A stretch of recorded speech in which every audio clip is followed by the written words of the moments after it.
How do you know when you're in South Africa?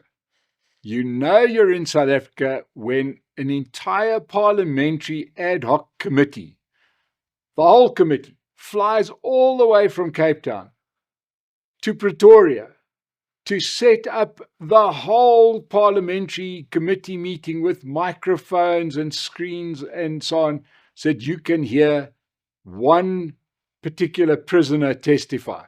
You move literally, I don't know, it looks like 100 people all the way from Cape Town. You have to put them up in hotels. You have to build a whole sort of meeting room with all the equipment instead of just bringing the prisoner to the parliamentary meeting. Now, I'm not sure whether the committee chairman, Soviet Lekhanyane, or anyone else who's involved with the committee, perhaps did they not see Silence of the Lambs? When there was this dangerous serial killer who was, everyone was scared he was going to eat everybody in the whole sort of courtroom, and they put him into this getup. We can all remember how the guy was sent to testify like this. Why couldn't they have borrowed that outfit from the producers of Silence of the Lambs and taken Cat Matlala to Parliament? You know, they could have put him on a plane. Maybe we could have used our one fighter jet now that the G20 is over. Maybe we could have used that helicopter that the Hawks used when they were trying to stop the arrest of Katiso Molefe. Perhaps they could have used the presidential jet. Sorry, they can't use the presidential jet right now because it's broken and it's going to cost 60 million rand in 6 months to fix. So South Africa, after all. Maybe they could have used the blue train. But I'm not sure if the blue train's still running, and I don't know if we've got tracks all the way from Pretoria to Cape Town. But they could have done something to take the one person from Pretoria to Cape Town instead of the 100 people from Cape Town to Pretoria. But that's just me. And to be fair, it's not their money, it's our money, the taxpayer money. So why the hell not move the whole of Parliament to Pretoria to speak to one man rather than the other way around? But I digress. Welcome to the Political Insider, where we are going to unwrap what happened at the Madlanga Commission and the Parliamentary Ad Hoc Committee, which I've started to speak about. So, let's start off with that parliamentary meeting that went all the way from Cape Town to Pretoria to speak to one man. And then, oddly enough, that man said he no longer wants to speak to the parliamentary committee. Now, I'm not sure what you think about it, but what this is telling me is what Cat Matlala and these criminals really think about our politicians. That the prisoner gets to decide when he's going to testify. That is fantastic, right? Basically, ladies and gentlemen, if you end up in legal strife, I presume you can decide when you feel like going to court or not. Yeah, maybe you're having a bad day. Maybe your hair doesn't look great. In my case, I don't have that problem. But imagine you just get to decide, no, geez, you look at the weather. Who wants to go and testify today? It seems unbelievable that the prisoner can decide, one of the main witnesses can decide that he doesn't feel like testifying. His lawyer said that he needs to postpone things because he's not prepared. And he no longer understands the charges brought against him. The guy's been in prison for months. He's had nothing else to do but to prepare. What else was he doing? Was he watching Netflix? I don't know. Once again, I'm starting to wonder what it takes. It must be brilliant being a prisoner in South Africa. You get to choose.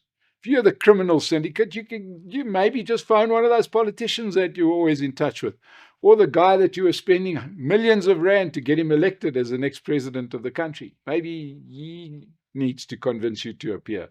But anyway, in our elective justice system, Cat Matlala has decided that he doesn't quite feel up to testifying. According to his lawyers, his detention at the Kgosi Mampuru C-Max prison in Pretoria has negatively affected his health and his mental capacity. Now, I wonder, how many other prisoners get to choose how they sort of feeling mentally, whether they want to go, or whether prison's affecting their, I don't know, their internal balance. I didn't know that you had a choice. And I'm not sure that it's the job of prisons to make you feel better, right? The job of prisons is to punish you for a crime that you've committed. But, hey, perhaps we're rewriting the book of justice in South Africa. We've already seen consecutive presidents break the law with alacrity and nothing happens to them. We're seeing corruption-accused cabinet ministers, for heaven's sake. So perhaps Kat Matlala is quite right. You get to choose when you want to go and appear in court or not. But in any case, our parliamentary ad hoc committee seemed to have no problem with this guy deciding to when he wants to appear or not. Our gutless wonders decided to indulge him. And they spoke very nicely. In fact, how's this for indulgence? Julius Malema even took off his red onesie and he put on a suit because he was going to interview Mr. Matlala. It's flippin' crazy, right? If you came from please, I hope to God there's nobody from outside of South Africa watching this. If you are, please put in the comments below, because on behalf of all South Africans, I would like to apologize, but this is the country we live in, where justice is elective. You can choose whether you want to go and appear in court. Maybe I'm getting a little bit too carried away by this, but anyway, our gutless wonders decided this was normal to go. The whole committee comes to Pretoria to speak to one guy, and then the guy says, not really up to it. I don't know what kind of banana republic we have become. Now, it's not like Kat Matlala got bust for speeding. This guy tried to kill his girlfriend. He has stolen money. He was the guy behind the hit that killed Babita Diakaran. We've got evidence that even our Keystone cops couldn't get wrong. Right? There is a mountain of evidence. But hey, it's a crime syndicate leader, and but as a prisoner, he can tell the parliamentary committee what to do. And boy, did he. So there's every hope, everyone's holding thumbs, that the prisoner might decide to go and speak to them today. Wouldn't that be nice, Be very nice. Thank you, Mr. Matlala. If you do choose to go and speak to our parliamentary committee, thanks very much on behalf of South Africa and our taxpayers. Thank you. Thanks so much. Very nice of you. Right, let's talk about what actually did happen, not what didn't happen. I couldn't help thinking about the vision of all these parliamentary members sitting there in the Kgosi Mampuro prison. And I'm wondering if anybody didn't think that perhaps you should just lock the door and keep them there and save ourselves a lot of trouble, because there's a lot of people in that room that have got some questions to answer, Maybe the politicians are in their rightful habitat, but that's just what I'm thinking. Anyway, that parliamentary ad hoc committee did finally hear from somebody, and that was the chief police financial officer. Yes, they do actually have one, and her name is Lieutenant General Puleng Dimpani. And it was pretty crazy to listen to somebody like this. It is a sort of a South African tradition that you're in charge of a certain role, and then you complain because nobody's doing what you should be getting them to do. Anyway, she said there was a culture of senior managers in the police service who do not take financial expenditure and irregular expenditure seriously. Senior managers, in other words, people above her. Apparently, police officers involved in irregular expenditure. Whoa, she really does act when you get police officers involved in irregular expenditure. You know what she does? She sends them written warnings and gives them corrective counseling. I don't know about you, but as a taxpayer, I am so grateful to General Dimpani for writing those strongly worded letters. I'm sure that's happening. Oh, sorry, she admitted that that doesn't really work. And there was no real consequence management. Apparently, they either don't read the letters or they don't get the letters, but they carry on irregularly spending your and my tax money anyway with no repercussion whatsoever.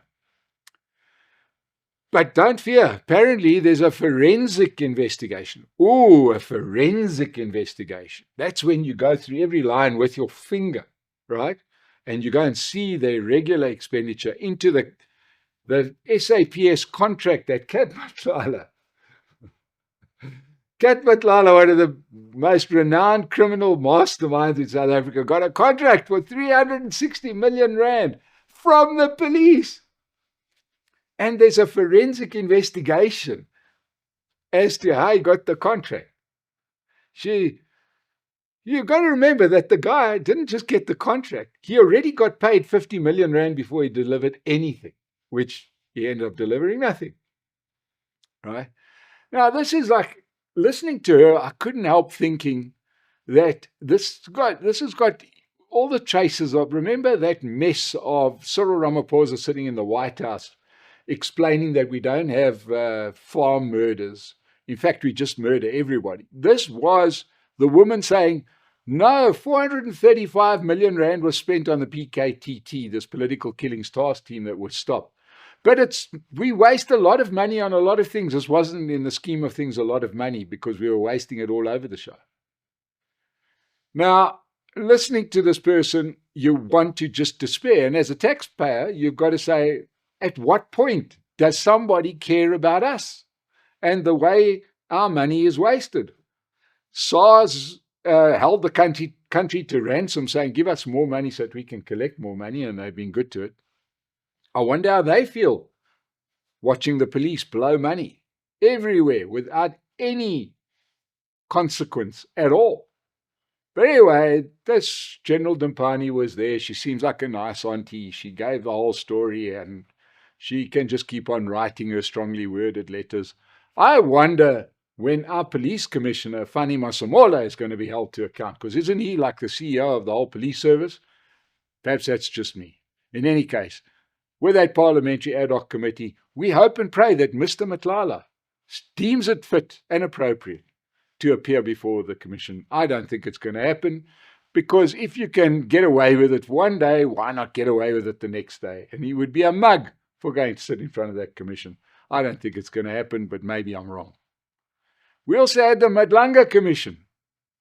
Once again, I'm starting to lose faith in this Madlanga Commission, because we had a stream of Hawks policemen explaining why they arrived en masse to check that this police operation, which was the arrest of Katiso Molefe, was in fact legitimate, and it wasn't just a bunch of school kids doing a prank saying they're police, and suddenly mobilized a cast of thousands. They even got the one working helicopter to buzz over the building.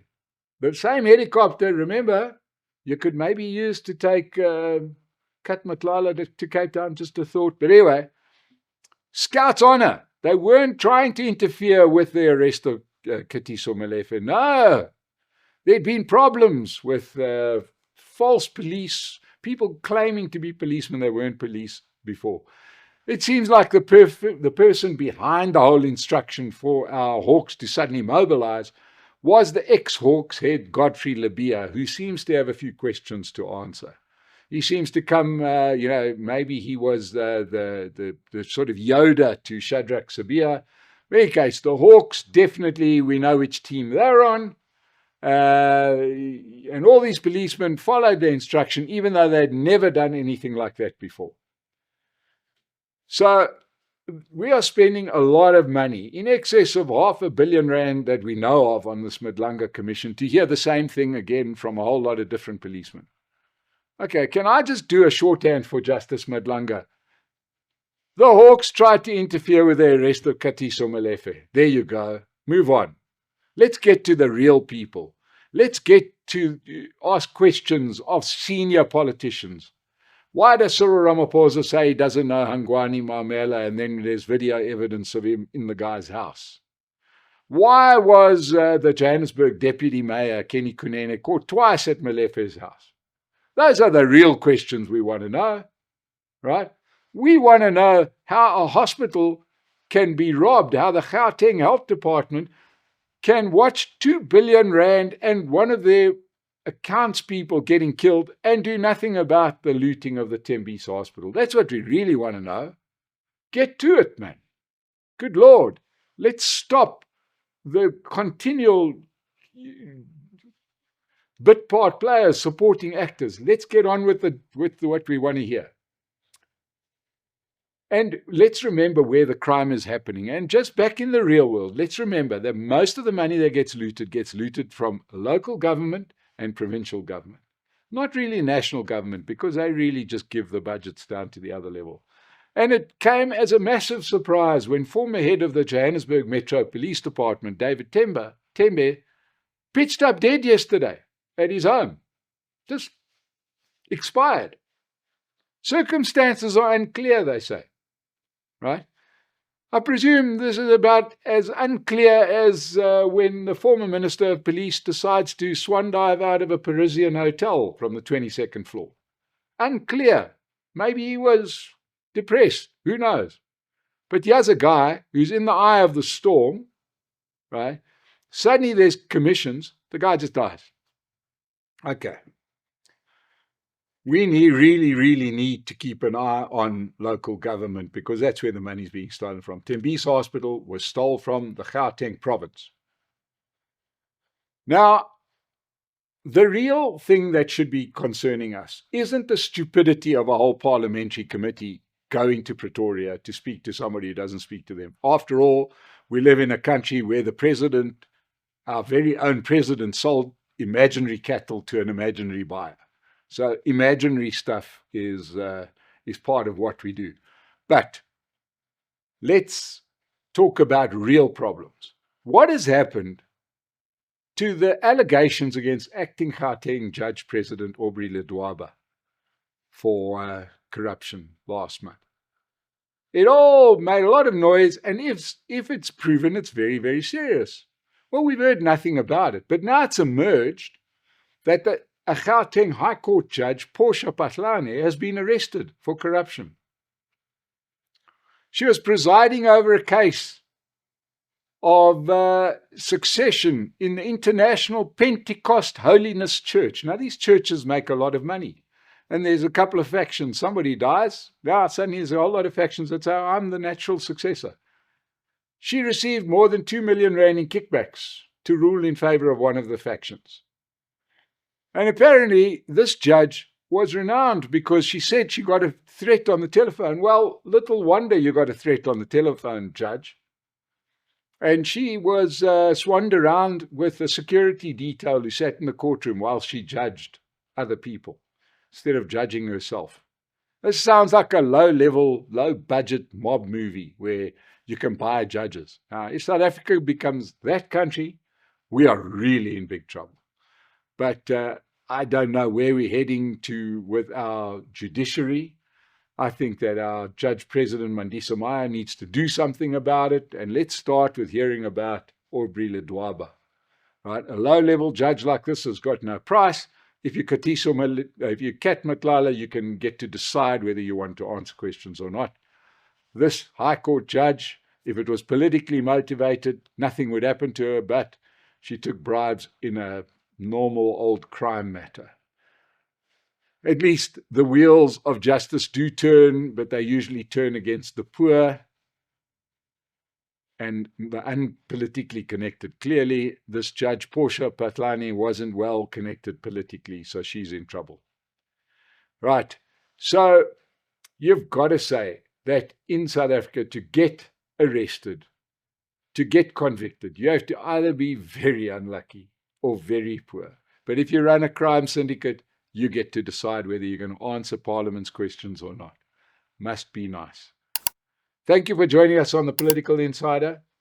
We will let you know what happens with the ongoing soap opera. In the meantime, you can subscribe to the channel and keep us growing. Thank you for joining me today.